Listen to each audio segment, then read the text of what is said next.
Hello guys, welcome back to my channel. It's a Monday. I just got back from a trip with my bestie in Chicago. We had so much fun. You might know her as the other half of the Upbeat Dietitians, the podcast that we co-host. I plan on getting a video up if I haven't already of what we ate all weekend because of course as dietitians, that's what we did was we ate all weekend. So I don't know the order I plan to post these videos, but if that's not up already, it will be soon, and if it is, make sure you go watch it. But yeah, anyway, I am back. It's a Monday. I need to get groceries, but I've also got a really busy day of work today. A lot of catch up to do, so I don't really have time to go to the grocery store because I have a lot of like meetings and client calls and stuff. So today we're gonna actually be doing a grocery haul pickup. The only place I've ever done grocery pickup through is Kroger, and it usually goes pretty well. The one possible flaw that happens sometimes is, of course, you know, some 16-year-old boy is picking up my produce, and so it's sometimes not the best.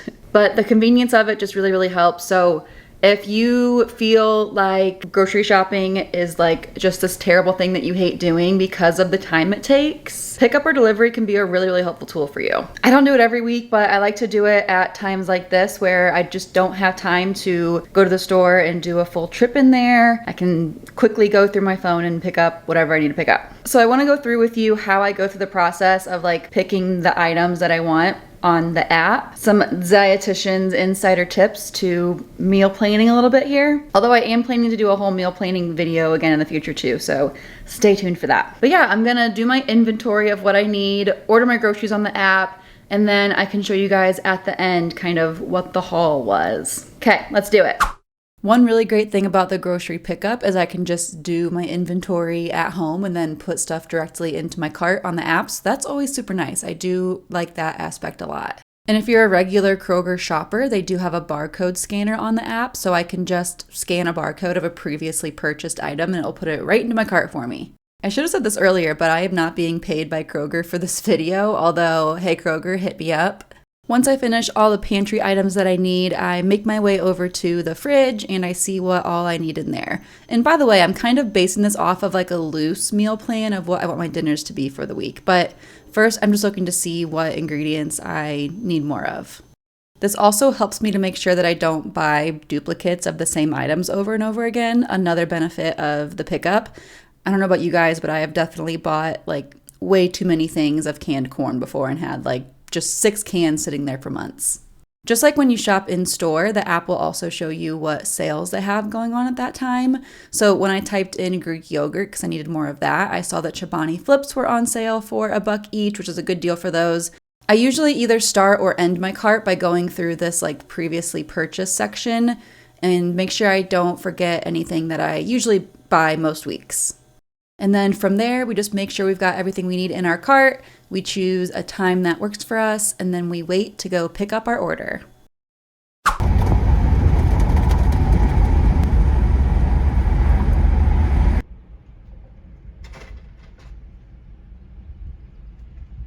This is Finn's favorite part. Right, buddy? This is where you make friends? Yeah. All right, you have a great day. Thank you, you too.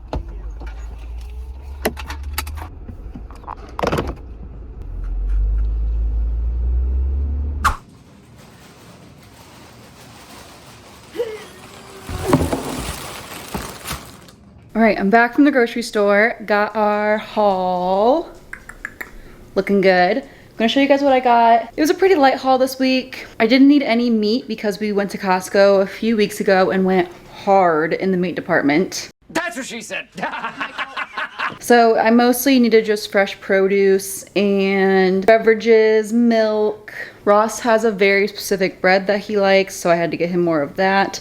He's in a really big PB&J phase right now, which I can't hate that game. PB&Js are wonderful. But yeah, I'll flip you guys around and show you what we got. So while I was gone last weekend, Ross told me that he used all of the salt and all of the vinegar, I guess, to kill weeds. I don't know if that's like a known remedy, but he let me know that I needed to get more salt and vinegar. So that's the explanation of the giant jug of that. This is the bread that Ross is super duper into. If you've tried it, let me know. But it's like the main one that he likes to eat. So that's really all I buy for him. And then I like to get sourdough too, but I like to get the everything sourdough from Aldi, which If you listen to the podcast, you already know. You might be like, why is a dietitian getting ramen noodles? Well, that is because, first of all, I am a non-diet dietitian, so all foods fit. Second of all, these are very cheap, which is wonderful for anyone on a budget. And third of all, I am making pork belly ramen this week. That is on the meal plan. We got a big old thing of pork belly at that Costco meat department debacle that I just told you about. So that is why I have so much of that. Peanut butter, mostly for Finn. Here's the salt that I told you I needed. I do prefer to usually get iodized salt, but they were out of it today,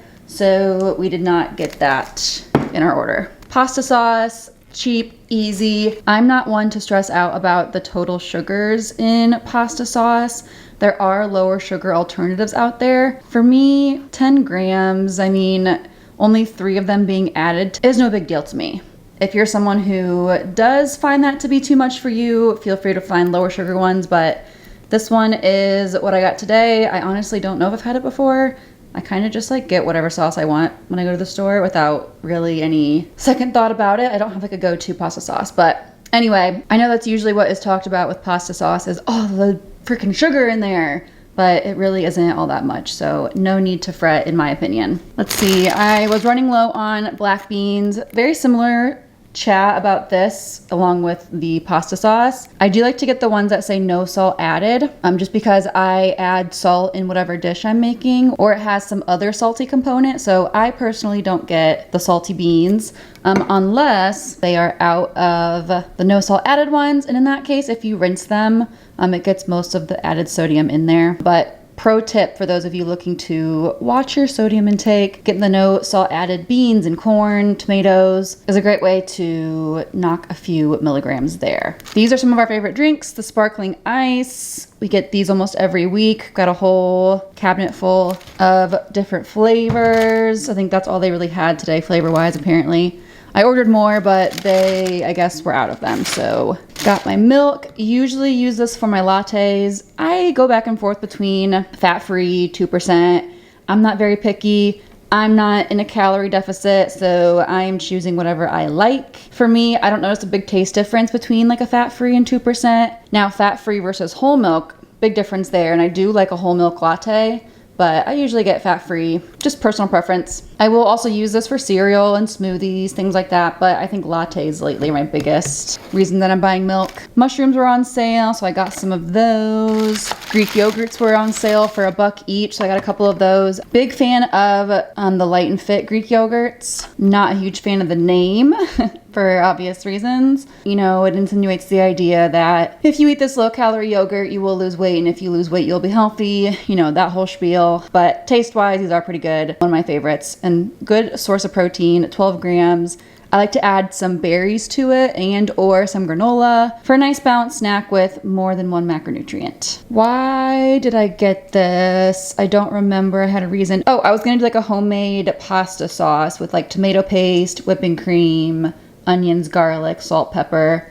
I will likely post it inside the membership. So in case you didn't know, I have a membership for those looking to better their relationship with food, and I post new recipes every week in there, and I'm guessing my pasta sauce might make its way in. We'll see how it ends up going, if it's worthy of the membership website resource vault. But on a cottage cheese kick, thanks to TikTok, I don't have a preference of like what percent of milk fat, small curd versus large curd. I'm gonna use it probably in some kind of like whipped cottage cheese dip like I did last week. Recipe is posted in my membership. That was really good. It had like dill and lemon and garlic, but another great protein source. I haven't really been categorizing this haul today, but so far for protein, I've got my dairy products. I did say that I had all the meat that I need so far, and then the beans would be a great protein source too. Plain Greek yogurt. I don't think I ordered this. I am pretty sure I did not order this. I'll have to look back at my receipt and see. But I now have a ton of plain Greek yogurt because I already had some. Bell pepper, probably gonna use that for some kind of like, I'm thinking like some kind of stir fry this week. I'm not totally sure yet. For my fruit this week, I got some raspberries. I do have a watermelon over there I gotta cut up too. So that is on the docket. And then these strawberries were on sale. They did a pretty good job, it looks like, of like choosing some good berries. Wow, I'm very impressed. You never know what you're gonna get when you do pick up. Those look pretty good. We go through cheese like nobody's business. So I got sliced and then cheese sticks. I have one of those probably for a snack almost every day, and Ross packs them in his lunch, so those are a staple in our house. And then I did get a few of the Chobani flips. Key lime crumble, perfect peach cobbler, red velvet cupcake. I mean, come on. Same thing here as the pasta sauce. There are lower sugar options. In fact, the Light and Fit is a lower sugar option. So once again, pick your preference. There is no need to obsess over the amount of sugar in these different items. But if you do notice that a certain amount makes you feel better or worse, feel free to read those food labels and apply that gentle nutrition. All right, one very last thing we've got is just some ham. Ham and cheese sandwiches are just a go-to, super easy lunch or dinner for us sometimes. So that's the haul, guys. Like I said, nothing too crazy this week. Pretty basic. I did like a really loose like meal plan. I can show you my little list actually of what I kind of wanted to do. So I was thinking I would do some beef, rice, and broccoli, but they didn't give me the broccoli. I guess they were out of that. But I likely have some frozen veg of some kind that I can do. I was gonna do a shrimp ravioli. So I have ravioli in the freezer from Costco, but they didn't give me the shrimp either. So there are a lot of cons, guys. There are a lot of cons to the pickup. It definitely is not as reliable as going into the store, but if you are in a pinch, you can make things work, and I can always go later in the week for things that I really, really need that I didn't get today. But anyway, my pork belly ramen's on there, and I was gonna do some orange chicken and rice. I have all the ingredients for that I need, so I didn't get anything today for that. But yeah, I like to do like a loose meal plan, mostly for dinners. I'll have to make a whole meal planning video, like I said, but I mostly just plan out dinners because those tend to be the most intensive, I would say. And if I cook, which I usually do cook dinners, it's feeding me and Ross. And so I need to kind of prepare a little bit more for that. So bottom line is like find what version of like meal planning and grocery shopping and all of that works for you. There is no right way to do it. I think that's where people often get stumped with like meal planning. They kind of just like, ugh, I don't want to do that kind of thing, because it does feel very overwhelming if you don't quite know where to start. So I would say tip number one is to just choose the meals that you struggle to get in the most and just plan those out and then get the ingredients you need for those. As for meal prep, which is kind of the very last part of this prior to actually eating the food, I don't typically do like a full-blown meal prep where like I prep every single ingredient. I will probably like wash the fruits and veggies. I got all the meat out of the freezer that I need, and that's thawing in the fridge. It just makes it easier, so day of for dinner, I have ingredients ready, but I have not done like the whole meal where all I gotta do is microwave it. But if that works for you, that's great, but that can be very time consuming. So once again, it's a spectrum, find your version. We do have a whole podcast episode all about